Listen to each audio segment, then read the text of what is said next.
Train हळूहळू प्लॅटफॉर्मवर येऊन थांबली. पार्थने स्नेहलचा आशीर्वाद घेत असताना म्हणाला की वहिनी, पहिल्यांदाच तुम्ही सासर सोडून दूर चालला आहात, त्यामुळे तुमचं आणि दोन्ही मुलांची काळजी घ्या.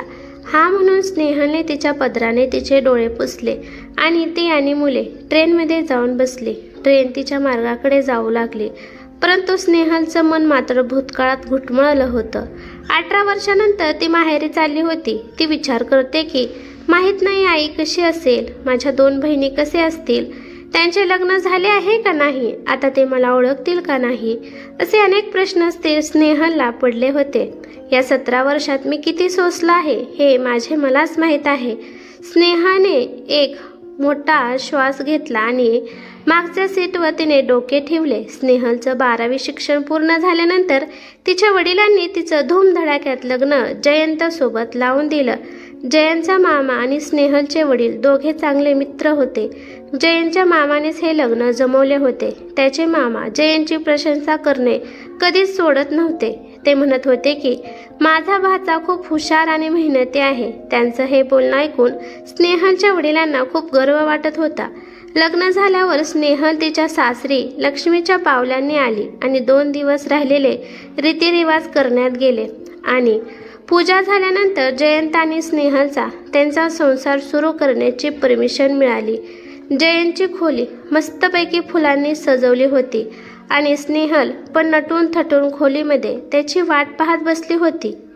जयंतने स्नेहलकडे पाहिलं आणि तो गालातल्या गालात हसला आणि म्हणाला की स्नेहल, तू खूप सुंदर आहेस. मी तुझ्याकडून अपेक्षा करतो की जशी तू सुंदर आहेस तसं तू हे घर पण सुंदर ठेवशील. तू प्रत्येकाचा मान ठेवशील, सगळ्यांना इज्जत देशील, हीच अपेक्षा मी तुझ्याकडून करत आहे. आणि जयंत तिच्या चेहऱ्यावरून हात फिरवू लागला. त्याचा स्पर्श झाल्यावर स्नेहलने डोळे बंद केले. तिला खूप गोड भावना येऊ लागल्या. त्यानंतर स्नेहल त्याला म्हणाली की मी माझ्या परीने पूर्णपणे प्रयत्न करणार आहे. मी कधीच तुम्हाला त्रास देणार नाही, एक पण चूक माझ्याकडून घडून देणार नाही. असं म्हणल्यानंतर जयंत खुश झाला आणि तो तिच्याजवळ जाऊ लागला. स्नेहलने लाजून तोंड फिरवले आणि त्याच्यासमोर आता स्नेहलची पाठ दिसू लागली. त्याने निहाळून तिच्या पाठीकडे पाहिलं तर त्याला स्नेहलच्या ब्लाऊजच्या पाठीमागच्या बाजूस एक पांढरा असा डाग दिसला. तो डाग पाहून जयंत अवाक झाला. तो लगेचच तिला म्हणाला की हा तुझ्या पाठीवरचा डाग तुला केव्हापासून आहे? अचानक विचारलेल्या प्रश्नामुळे स्नेहल घाबरली आणि म्हणाली की ते जयंत रागात म्हणाला की सांग लवकर, हा डाग तुझ्या शरीरावर केव्हापासून आहे?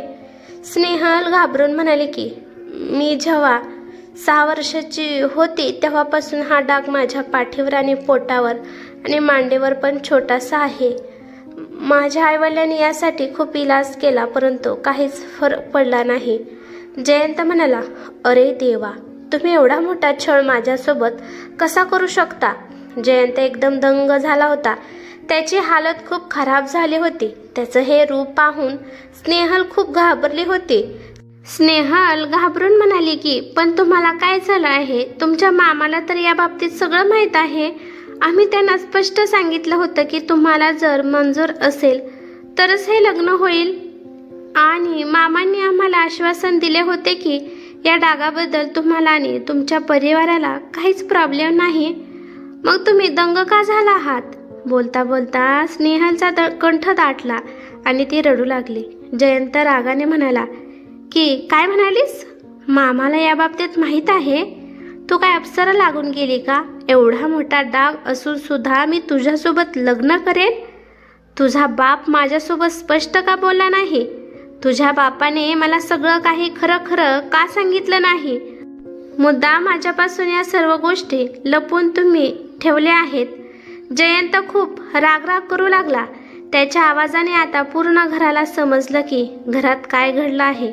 एवढ्या दिवसापासून स्नेहल सगळ्यांना सुंदर दिसत होती, पण आज सगळे तिच्याकडे असे पाहत होते की जणू ती एक अस्पृश्यच आहे. सगळे तिच्याकडे असे पाहत होते की जणू ती स्त्री नसून एक डायन आहे. हे बघा, असा छळ आपण सहन करू शकत नाही. हिला उद्या तिच्या माहेरी सोडून या. आपल्याला हिची काहीच गरज नाही. हिचा धोकेबाज बाप हिला खुशाल सांभाळेल. स्नेहलची सासू रागात स्नेहलकडे पाहत म्हणाली. सासरे रागाने स्नेहलच्या सासूला म्हणाले की तिच्यावर का रागाला जात आहेस?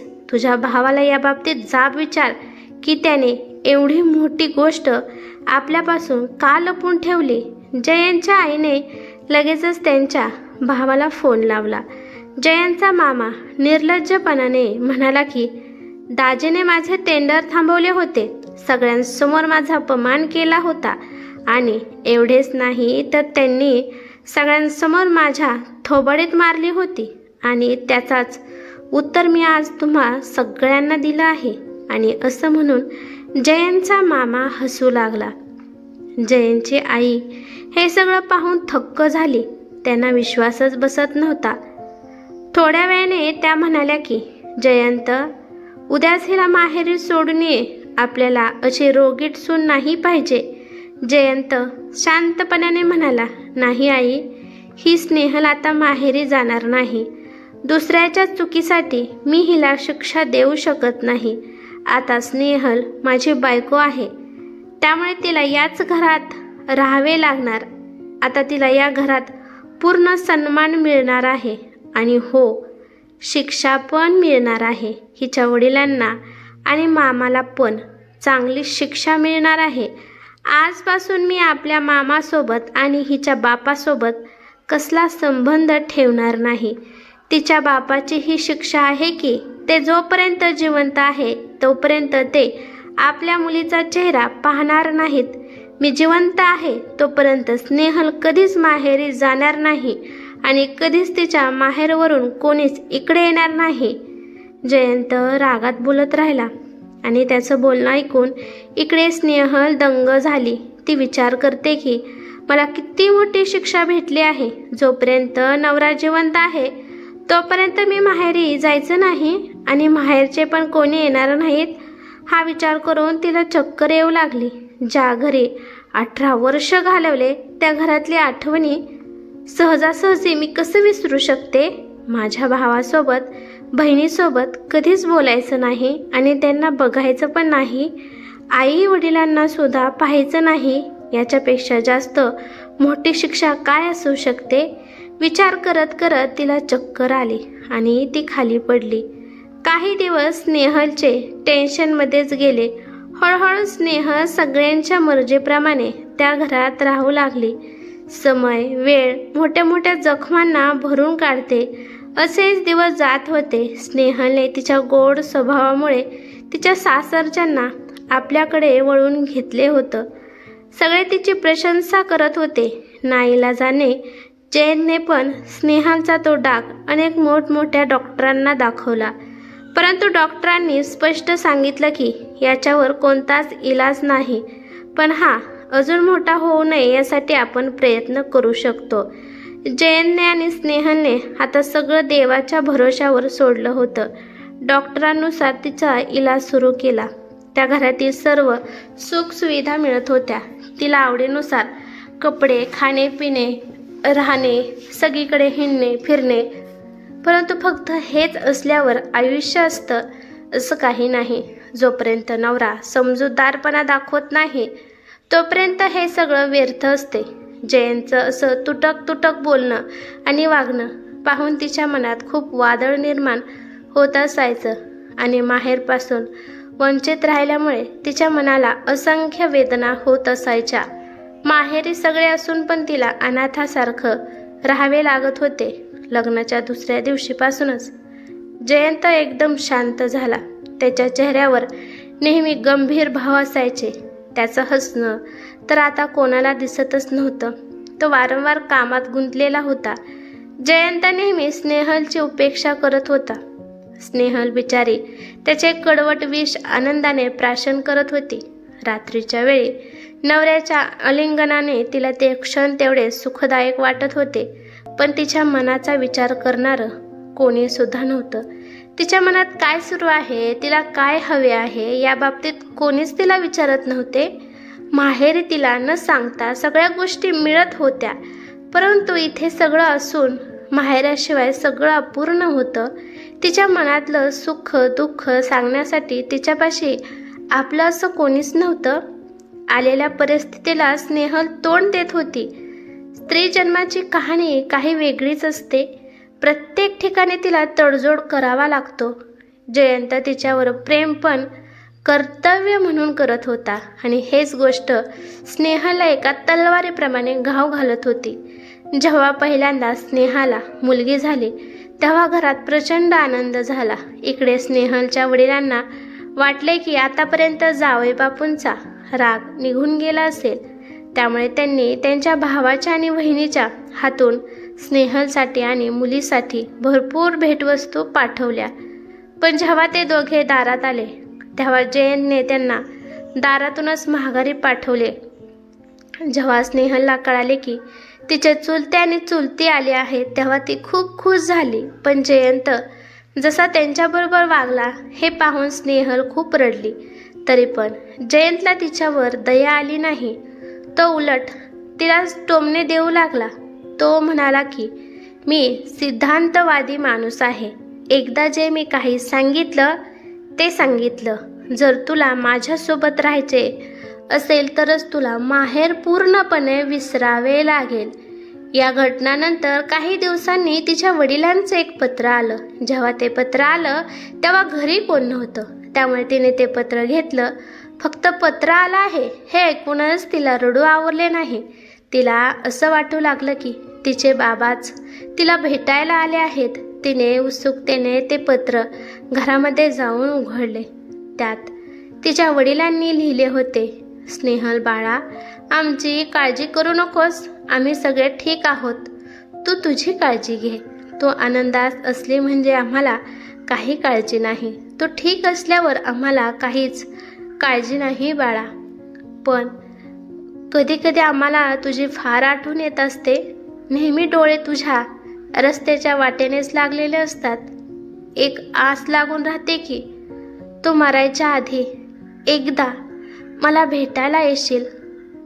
पण असू दे, तू सुखात आहे ना, तर मग झालं. मग एका बापाला अजून काय पाहिजे. मी हीच प्रार्थना करतो की ईश्वरने तुला आम्हा सर्वांना विसरण्यासाठी मदत करावी. असेच दिवस जात होते, परंतु जयंतमध्ये कसलाच बदल झाला नाही. प्रेम, समर्पण, सेवा आणि धैर्य या सगळ्या गोष्टीमुळे जयंतचं मन स्नेहलने जिंकलं होतं. पण जर त्याने काही तिला म्हणले तर तो जिंकून हरणार होता. त्यामुळे तो शांत झाला. माहेरच्या गोष्टीवरून एक जरी नाव काढलं तरी जयंत तिला नाही नाही ते बोलत असायचा. तेव्हा मनातून स्नेहल पूर्ण तुटून जात असायची. जयंतची आई त्याला सांगत असायची, हे बघ जयंत, जे झालं ते झालं. आपल्याला सून खूप चांगली मिळाली आहे. नवस करून पण आपल्याला अशी सून कोणत्या जन्मात भेटली नसती. आई बापाचा चेहरा पाहण्यासाठी बिचारी किती तडफडत आहे. बाळा, सगळं विसरून जा आणि हिला माहेरी पाठव. ठीक आहे, हिला जायचं असेल तर जाऊ दे, पण ही जेव्हा माघारी येईल तेव्हा माझं तोंड हिला दिसणार नाही. नेहमी जयंत असेच उत्तर देत असायचा. एका वर्षाने अजून एकदा स्नेहल आई झाली आणि तिला एक मुलगा झाला तरी जयंतमध्ये काहीच फरक पडला नाही. स्नेहल पण त्याला काहीच समजवत नव्हते, कारण तिला कळाले होते की जयंतचं मन एक दगड आहे आणि दगडाला पाझर फुटणार नाही. एक दिवस तिला वडिलांच्या मृत्यूची बातमी कळली. मृत्यूच्या वेळी पण तिला वडिलांना शेवटचं पाहता येणार नाही, यामुळे ती आतून खूप तुटली. यावेळेस जयंतचं पण मन पिघळलं होतं, पण तो स्वतः म्हणणार नव्हता की, कारण त्याच्या स्वाभिमानाला ठेच पोहोचली असती. त्याला वाटत होतं की स्नेहलने स्वतः म्हणावं की मला माझ्या बाबाला शेवटचं बघायला जायचं आहे. पण स्नेहल पण त्याला काहीच म्हणाली नाही. फक्त स्नेहलने भरल्या डोळ्यांनी एकदा जयंतकडे पाहिलं. माहीत नाही तिच्या डोळ्यामध्ये त्याला काय दिसलं. पहिल्या वेळेस कठोर मनाचा माणूस जयंत, याचं पण मन विचलित झालं. तो त्याच्याच नजरेतून खाली पडल्यासारखा झाला होता. तो आपल्या बायकोच्या डोळ्यात डोळे घालून बघू शकत नव्हता. पहिल्या वेळेसच स्नेहलच्या मनात तिच्या नवऱ्याबद्दल घृणा निर्माण झाली. पण स्त्रीला कोणत्याही परिस्थितीत मजबूत व्हावेच लागते. ती खूप दिवस शांत झाली होती. दरवेळेस तिच्या डोळ्यासमोर तिच्या वडिलांचा चेहरा येत असायचा. तिला लग्नाच्या आधीचे सर्व प्रसंग आठवत होते. कधी तिला तिचे बाबा तिच्यासाठी कपडे आणत होते, तर कधी तिचे वडील तिला शाळेमध्ये सोडवायला तिला घेऊन जात होते. कन्यादान करताना डोळ्यात आलेले पाणी, पाठवणी करताना हमसून हमसून रडणारे तिचे वडील तिला दिसत होते. तिच्या डोक्यावरून हात फिरवणारे तिचे बाबा. तिच्या मनात एक खंत निर्माण झाली होती की कदाचित मी एकदा माझ्या बाबाला डोळे भरून पाहायला पाहिजे होतं. बघता बघता स्नेहलच्या लग्नाला 15 वर्ष झाले. ती विचार करत होती की राम वनवासाला 14 वर्ष गेला होता, पण आता 15 वर्ष झाले आहेत. तरी पण माझा वनवास कधी संपणार आहे माहीत नाही. मी माझ्या माहेरच्या माणसांना कधी भेटणार आहे.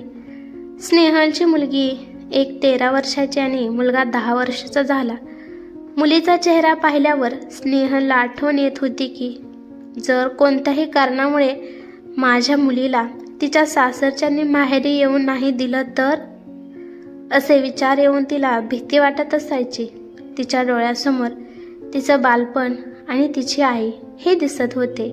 स्नेहल म्हणते की मी तर फक्त विचार करत आहे, पण माझ्या आईने ते भोगलं आहे. तिचा नाराज चेहरा पाहून नेहमी तिची मुले तिला विचारत असायचे की आई काय झाले आहे, पण ते काहीच झालं नाही म्हणून विषय टाळत असायची. काही दिवसांपासून जयनची तब्येत खूपच खराब होऊ लागली होती. डॉक्टरांनी चेकअप केल्यानंतर हे कळालं की जयनच्या मेंदूवर गाठ आली आहे आणि त्याचे लवकरात लवकर ऑपरेशन करावे लागेल. हे सगळं ऐकून तर स्नेहला खूप धक्का बसला. पण डॉक्टरांनी सांगितलं होतं की यामध्ये त्यांच्या जीवाला धोका आहे. कधी काय घडेल सांगू शकत नाही. या गोष्टीमुळे इकडे जयंत खूप अस्वस्थ झाला. एके दिवशी तो स्नेहलपाशी आला आणि तिचा हात हातात घेत तिला म्हणाला की स्नेहल, या जन्मात मी फक्त एकच पाप केलं आहे. कदाचित त्याच पापाची शिक्षा मला भेटली आहे. स्नेहल म्हणाली की पाप? कोणतं पाप? जयंत म्हणाला, मी तुला एवढ्या वर्ष माहेरापासून लांब ठेवलं. तुला हवं असेल तर तू आता मुलांना घेऊन तुझ्या आई भावांना भेटून ये. जयंत अडखळत स्नेहलला म्हणाला. स्नेहल आश्चर्याने त्याच्याकडे पाहू लागली. एका आठवड्याने जयंतचे ऑपरेशन करण्याची तारीख आली. जयंतचं ऑपरेशन सक्सेस झालं, परंतु ठरलेल्या वेळेत त्याला शुद्ध आली नाही आणि बघता बघता तो त्यामध्ये मरण पावला. डॉक्टरांनी खूप प्रयत्न केले, पण काही उपयोग नव्हता, कारण जे नीतीमध्ये लिहिलं होतं ते घडणारच होतं. जयंतचा मृत्यू झाल्यानंतर स्नेहलचा छोटा भाऊ त्याच्या अंतिम संस्काराच्या वेळी आला होता. जयंतचा 13वा झाल्यानंतर तिचा भाऊ तिला माहेरी घेऊन जाऊ लागला. तिची सासू तिच्या डोक्यावरून हात फिरवत म्हणाली की जा सुनबाई, तुला टोकणारा थांबवणारा आता या जगात जिवंत राहिला नाही. स्नेहल ताई, ठेशन आला आहे. भावाच्या आवाजाने अचानक स्नेहल भूतकाळातून बाहेर आली. रेल्वे स्टेशनवरच सगळे स्नेहलला पाहण्यासाठी उभे राहिले होते. आईला पाहिल्यानंतर स्नेहल आईच्या गळ्यात जाऊन पडली. आई आणि मुलीचं करुणादायक दृश्य पाहून सगळ्यांच्या डोळ्यात पाणी आले. आई म्हणाली, मी कधी तुला विधवाच्या रूपात पाहेन हे कधी स्वप्नात सुद्धा विचार केला नव्हता. आई, मी पण तुला विधवाच्या रूपात पाहेन हे सुद्धा विचार केला नव्हता. आई, हे तर सत्य आहे. आपण दोघींनी आपापलं दुःख भोगलं आहे आणि शिक्षा ही होती की मी जोपर्यंत सुहागण होती तोपर्यंत तुझ्यासमोर येऊ शकत नव्हते. मुलीचं बोलणं ऐकून तिची आई रडू लागली. माझं बाळ, माहित नाही कोणत्या पापाची माझ्या लेकराला शिक्षा भेटली आहे. शिक्षा? आई, शिक्षा तर आता संपली आहे. आई, मी शिक्षा मुक्त झाली आहे, असं म्हणून स्नेहल रडू लागली. ही कथा कशी वाटली ते मला कमेंट करून नक्की सांगा. कथा आवडली तर लाईक शेअर नक्की करा आणि चॅनेलवरती नवीन असाल तर चॅनलला सबस्क्राईब करा. धन्यवाद.